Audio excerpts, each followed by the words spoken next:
안녕하세요. 구남식 목사입니다. 오늘 전해드릴 본문 말씀은 창세기 26장 19절에서 22절까지의 말씀입니다. 이삭의 종들이 골짜기를 파서 샘 근원을 얻었더니 그랄 목자들이 이삭의 목자와 다투어 이르되 이 물은 우리의 것이라 하매 이삭이 그 다툼으로 말미암아 그 우물 이름을 에색이라 하였으며 또 다른 우물을 팠더니 그들이 또 다툼으로 그 이름을 신나라 하였으며 이삭이 거기서 옮겨 다른 우물을 팠더니 그들이 다투지 아니하였으므로 그 이름을 르호봇이라 하여 이르되 이제는 여호와께서 우리를 위하여 넓게 하셨으니 이 땅에서 우리가 번성하리로다 하였더라. 사람은 사랑받게 되어 있고요. 물건은 쓰임받게 되어 있습니다. 그러나 이게 뒤바뀌면 그때는 부작용이 일어나는 거예요. 물질이 사랑받고 사람이 사용되면 그건 비륜이요. 무리가 일어나는 겁니다. 이건 경제 용어예요. 1990년 후반부터 유행되던 말입니다. 블루오션, 레드오션이란 말 들어보셨죠? 글자 그대로 푼다면 푸른 바다, 붉은 바다예요. 이것은 프랑스 인사이드 경영대학원의 김위찬 교수와 르네 마보안 교수가 만들어낸 새로운 경영전략 방법론입니다. 지금까지 우리는 무한 경쟁의 사회 속에서 사업을 해왔습니다. 그래서 1등만 살아남고 나머지는 다 죽는 거예요. 그러니까 모든 사람, 모든 세상이 경쟁의 대상이 되는 거죠. 시장 점유율을 높이기 위해서 수단 방법 가리지 않습니다. 내가 살기 위해서 상대방 회사를 무너뜨리고 상대방을 죽여야 돼요. 이런 피투성이의 현장이 바로 산업 현장이었습니다. 이게 소위 말하는 레드오션이에요. 붉은 바다, 피해 바다, 피 튀기는 경쟁을 하는 곳입니다. 반면에 블루오션 전략은 경쟁 없는 새로운 시장을 개척하는 거예요. 경쟁 없는 신기술을 개발하는 겁니다. 여기는 아무 경쟁자도 없어요. 왜냐? 미개척 분야니까. 전 이 용어들을 우리 신앙생활에 적용시켜 보고 싶습니다. 신앙생활도 레드오션에서 할 수 있겠고 블루오션에서도 할 수 있습니다. 세상 사람들이 추구하는 돈, 땅, 명예, 권세 이런 것들을 추구하면 부득불 세상 사람과 경쟁할 수밖에 없는 거예요. 그래서 그 돈 안 뺏기겠다고 더 가지겠다고 온갖 수단 다 동원해서 싸움박질해야 됩니다. 그럼 전도의 기회는 사라져버리는 거예요. 믿음의 덕이 되질 않습니다. 우리 예수 믿는 사람은 조금만 양보하면 전도의 문이 열릴 수 있는데 그 몇 푼 안 되는 돈 뺏기지 않겠다고 핏대를 올리다 보니까 그만 전도의 문도 막히고 하나님께 영광 돌릴 수 있는 기회마저도 사라져버리고 마는 겁니다. 우리는 돈이나 땅을 추구할 게 아니고 하나님의 축복을 추구하고 선을 추구하고 사랑의 삶을 추구해야 하는 거예요. 여기엔 경쟁자가 없습니다. 이게 바로 블루오션인 거예요. 이 속에 하나님의 축복이 넘치도록 흐르는 놀라운 세계가 있습니다. 그런데 이상하게도 하나님이 세상을 운영하는 경영 방침은 강한 자를 통해서 약한 자를 다스리는 게 아니라 약자를 통해서 강한 자를 부끄럽히시는 블루오션의 방법을 택하셨습니다. 오늘 본문에 나오는 이삭의 얘기가 바로 그겁니다. 창세기에 펼쳐진 이삭의 인물을 평가한다면 어딘가 약하고 소극적이고 여성적인 면이 곳곳에서 나타납니다. 더구나 아버지 아브라함이라는 큰 믿음의 거목이 그 앞을 딱 가로막고 있어서 제대로 빛도 보지 못하는 인상도 받게 됩니다. 그런데 영원한 약자, 강자에게 눌리워서 기도 못 피우는 사람이 하나의 큰 축복을 받게 된다는 거예요. 자, 오늘 말씀이 주는 교훈을 몇 가지로 살펴보고자 합니다. 첫째, 고난 속에서 하나님이 원하시는 사람이 만들어진다는 거예요. 이 고난은 하나님 즐겨 쓰시는 블루오션의 한 방법이었습니다. 이리 넘어지고 저리 넘어지고 이리 깨지고 저리 깨지고 하는 동안 스스로 믿음으로 사는 방법을 터득하는 거예요. 창세기에 나타난 4대 족장을 들라면 아브라함, 이삭, 야곱, 요셉을 들 수 있습니다. 그런데요, 이 넷 중에서 가만히 인물 분석을 해보면 이삭이 제일 인기가 없어요. 아브라함 얘기만 해도 12장을 기록하고 있고요. 야곱과 요셉의 얘기 모두가 다 10장 이상의 장편 드라마입니다. 그런데 이삭의 얘기를 중점적으로 다루는 것은 고작 2장밖에 없어요. 이게 전부예요. 하지만 이삭에게서 남이 가지지 못하는 멋진 신앙의 모습이 있다면 그건 순종이요, 양보였습니다. 이삭에게는 평생 잊지 못할 2가지 큰 사건이 있었죠. 하나는 너무나도 잘 아는 모리아산의 사건입니다. 하나님이 아브라함을 불러 내 아들 이삭을 나에게 바치라 이렇게 명령하시잖아요. 아버지는 그 아들 손을 붙잡고 모리아산으로 향합니다. 이때 아버지와 아들이 나누는 그 대화. 아버지, 제사를 드리러 가는데 제물이 없네요. 그거 하나님 미리 준비하고 계신단다. 이 아들 이삭은 아버지의 말을 철두철미하게 믿었습니다. 모리아산에서 그의 손을 제단 위에 묻고 칼로 내리치는 그 순간까지도 아무 소리 안 했어요. 왜 나를 묶느냐, 아버지가 날 속였다, 별소리 다 할 수 있을 텐데 그는 침묵을 했습니다. 한번 생각해 보세요. 아무리 어리다 할지라도 죽음의 순간에서 살겠다고 하는 반응은 본능적인 건데 이삭은 반항조차 하지 않았다는 거예요. 왜냐? 여호와 이레의 하나님이 반드시 제물을 준비하실 거라는 걸 끝까지 믿고 있었기 때문에. 그런데 정말로 하나님이 나무가지에 걸린 양을 준비하셨습니다. 그래서 구사일생으로 살아납니다. 이게 어찌 평범한 사건입니까? 평생을 두고 잊지 못할 사건이죠. 또 하나는 자기 아내를 빼앗기게 되는 사건입니다. 부전자전이라고 아버지 아브라함도 아내 사라를 누이 동생이라 해서 바로에게 빼앗길 뻔했는데 이삭도 아내 리브가를 그의 누이 동생이라 속이는 바람에 블레셋 왕 아비멜렉에게 빼앗길 뻔하는 사건이 일어납니다. 세상에 보세요. 오죽 못났으면 자기 아내를 남에게 빼앗깁니까? 자, 죽음과 맞바꿀 수 있는 고난이 있습니까?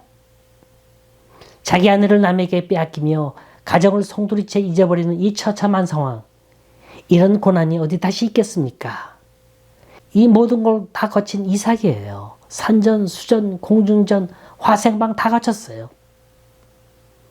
그래서 이 이삭 그렇게 말캉말캉하게 볼 사람이 아니라는 거예요. 남들이 겪지 못하는 아픔을 겪으면서 그는 블루오션의 세상에 뛰어든 겁니다. 2번째 교훈은 하나님의 일을 위해서라면 기꺼이 양보하라.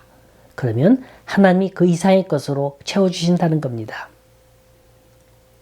오늘 본문에서 이삭이 어떻게 양보하는 삶을 살았는가 한번 보세요. 이삭은 원래 브엘세바 근처 가나안 중심지에 살다가 흉년을 만나서 애굽으로 피난을 갔습니다.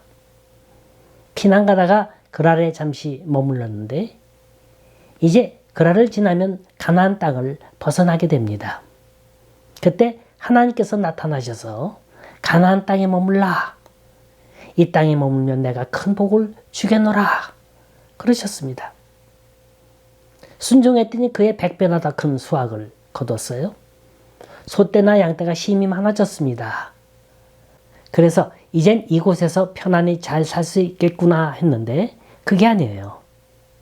이삭이 거부가 되자 블레셋 사람들이 시기 질투하는 마음이 생겨서 이 땅을 떠나라.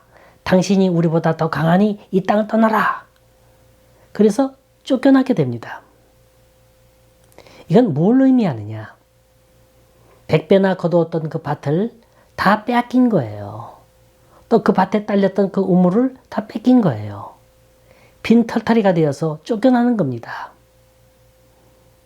이삭은 쉽게 받아들이기가 어려웠을 겁니다. 아마 고민하면서 하나님께 기도했을 거예요. 하나님, 이때는 어떻게 합니까? 전쟁을 해서라도 내 걸 지켜야 합니까? 아니면 양보해야 합니까? 하나님의 응답은 양보하라는 거였어요. 이삭이 속으로 그랬을 거예요. 아니, 하나님, 도대체 하나님 누구 편입니까? 하나님 내 편이 되어주셔야지. 하나님이 아벨렉 나타나셔서 내 이놈, 이삭은 나의 사랑하는 자니까 손대지 말라. 그렇게 말씀하시면 간단할 텐데 주라는 거예요. 아니, 하나님, 글 아래서 축복을 줄 때는 언제고 또 빼앗아갈 때는 무슨 일입니까? 도무지 이해가 안 되죠. 하지만 이삭은 다시금 깊이 생각합니다.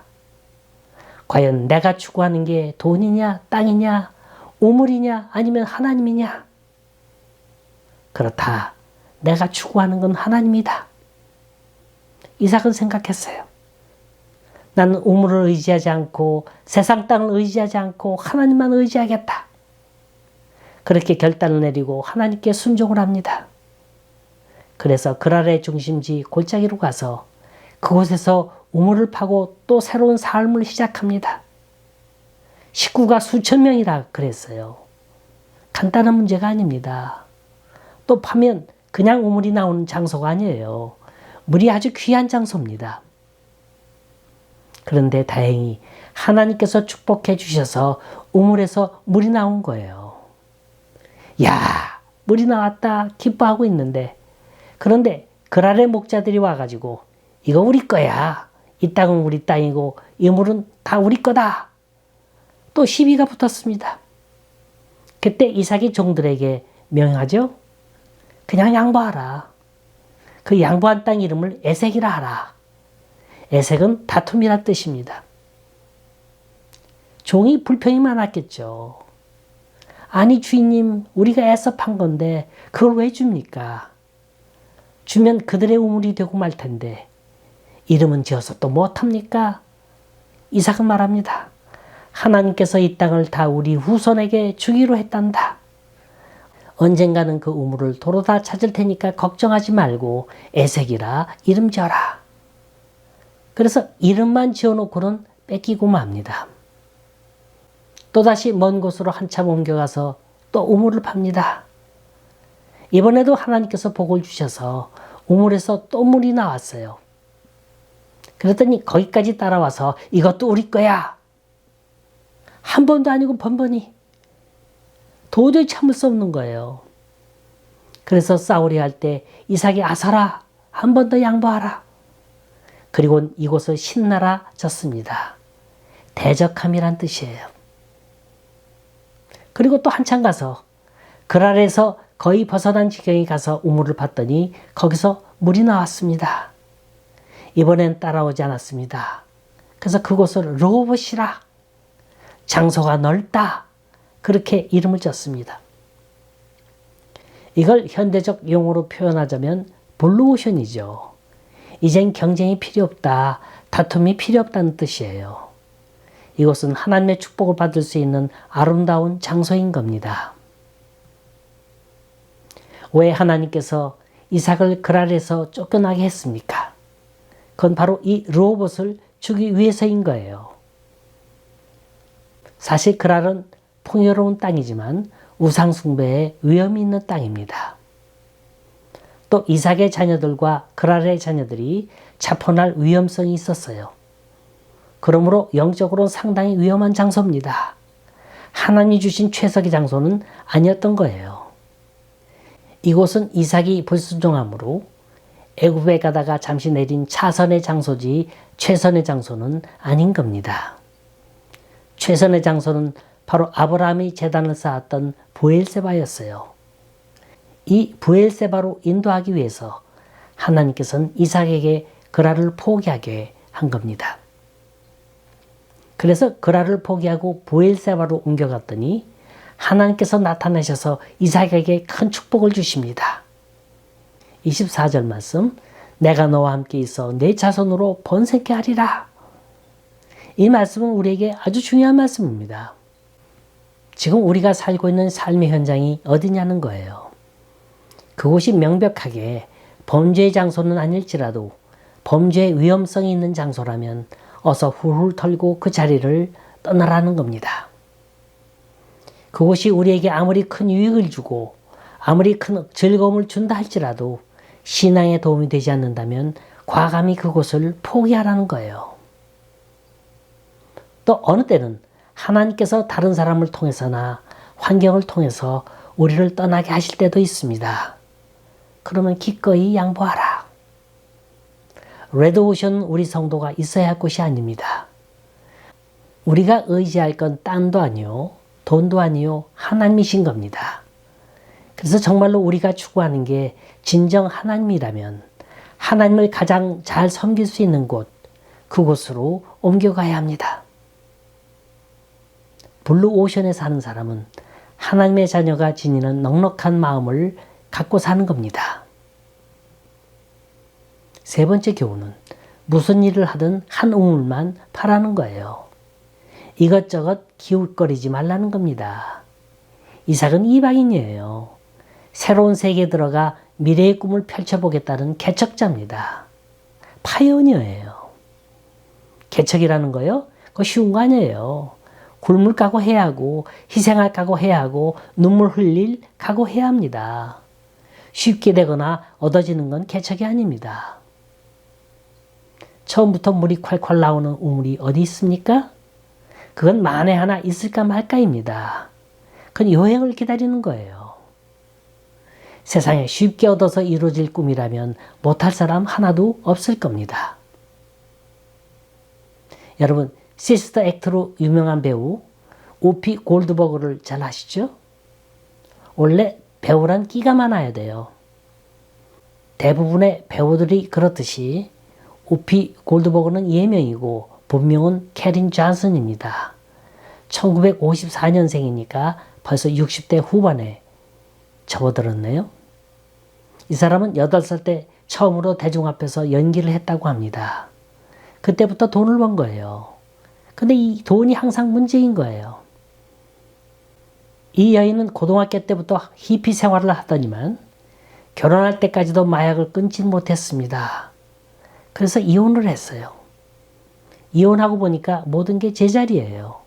돈도 없고 인기도 떨어지고 그래서 살기 위해 미장원에 들어가 일을 했고 장의사에 들어가서 일을 했습니다. 그러니까 인생이 뭔지 삶이 뭔지 보이기 시작하더라는 겁니다. 그래, 새로 시작해보자. 아직 늦지 않았다. 나 있는 이 모습 이대로를 그대로 대중 앞에 보여주자. 이런 마음으로 다시 연기 인생을 시작했다고 합니다.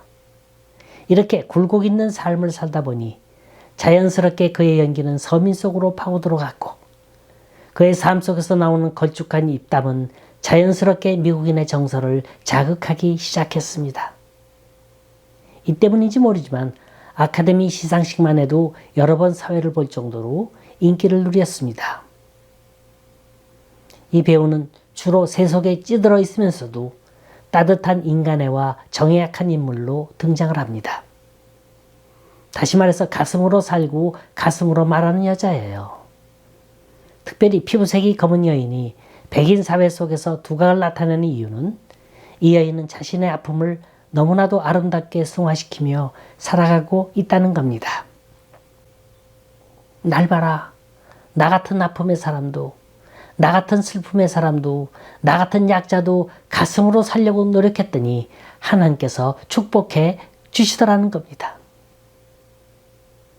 여러분, 성공의 노하우는 고생입니다. 일불의 가치, 하나의 가치, 한 생명의 가치를 귀중히 여기고 처음부터 기초를 튼튼히 쌓아가세요. 남들이 몇십 년 이루어서 얻어낸 걸 단 몇 년 내에 이룰 수 있다면 그 사람은 천재입니다. 설사 이루었다 할지라도 그 언젠가는 기초가 없어서 무너지고 맙니다. 성공한 사람은 한 우물을 팝니다. 이삭이 계속해서 위협과 대치하면서 우물을 판 것은 용기와 도전 그리고 신앙과 끈기가 있었기 때문인 겁니다. 마지막으로 이삭의 축복은 개척 정신이나 양보의 탓도 있겠지만 결정적인 원인은 하나님께 있다는 사실을 알아야 합니다. 12절 보면 여호와께서 복을 주심으로 그 해에 100배나 얻었고 창대하고 왕성하여 마침내 거부가 됐다 그랬고요. 22절 끝을 보면 이제는 여호와께서 우리의 장소를 넓게 하셨으니 라고 했고요. 24절 끝을 보면 하나님이 친히 말씀하시기를 내가 너와 함께 있어 내게 복을 주어 내 자손으로 번성케 하리라 그랬습니다. 자, 어떻게 해서 이렇게 연약한 사람이, 늘 남에 의해서 쫓겨만 다니던 사람이 이런 축복을 받을 수 있었겠습니까? 이건 결코 우연이 아니에요. 이삭은 다 그럴 만한 이유를 지니고 있었습니다. 25절 볼까요? 이삭이 그곳에 제단을 쌓고 여호와의 이름을 부르며 거기에 장막을 쳤더니 이삭의 종들이 거기서도 우물을 팠더라. 그 누가 봐도 한심한 이삭이었어요. 폭력으로 우물을 6번이나 강탈당하고 말없이 이삿짐을 꾸려야 하는 그 답답한 심정 누구나 살겠습니까? 한편으로는 허탈하고 한편으로는 억울하기도 하지만 그때마다 단을 쌓았더니 하나님께서 놀라운 축복으로 갚아 주시더라는 겁니다. 오늘날 믿지 않는 사람들은 세상을 찾아가고 세상 속에서 해답을 찾으려고 합니다. 하지만 우리 믿는 사람들은 어디로 가야 할까요? 성경은 우리에게 고난의 밤, 시련의 밤이 찾아오거든 단을 쌓으라고 말합니다. 예배드리라는 거예요. 하나님 앞에 다가오라는 말입니다. 이게 직통 코스인데 사람들은 돌아서 가려고 합니다. 그러다가 하다 못해 손을 들 때, 기진맥진할 때 그때 가서 하나님을 찾으려고 합니다. 그리고 그만큼 늦는 거예요. 하나님은 약자라고 해서 다 도와주시는 거 아닙니다. 약자가 하나님을 붙잡는 방법은 예배밖에 없습니다. 그 장소가 어디든 그 시간이 어느 때든 상관없습니다. 지금이 내 인생의 밤이라 생각되거든 그 장소, 그 현장에서 단을 쌓으세요. 그리고 고백하길 나에게 주신 고난이 나에겐 은혜요 기회라고 자신 있게 말하세요. 하나님은 약자를 사랑하십니다. 약자를 도우십니다. 약자에게 기회를 주십니다. 우리 모두 힘을 합해 믿음의 우물, 소망의 우물, 사랑의 우물을 파십시다. 이삭처럼 은근과 끈기를 가지고 수많은 우물을 계속해서 파나갈 때 하나님은 우리가 알지 못하는 사이에 100배의 열매를 맺게 해주실 줄 믿으시기 바랍니다.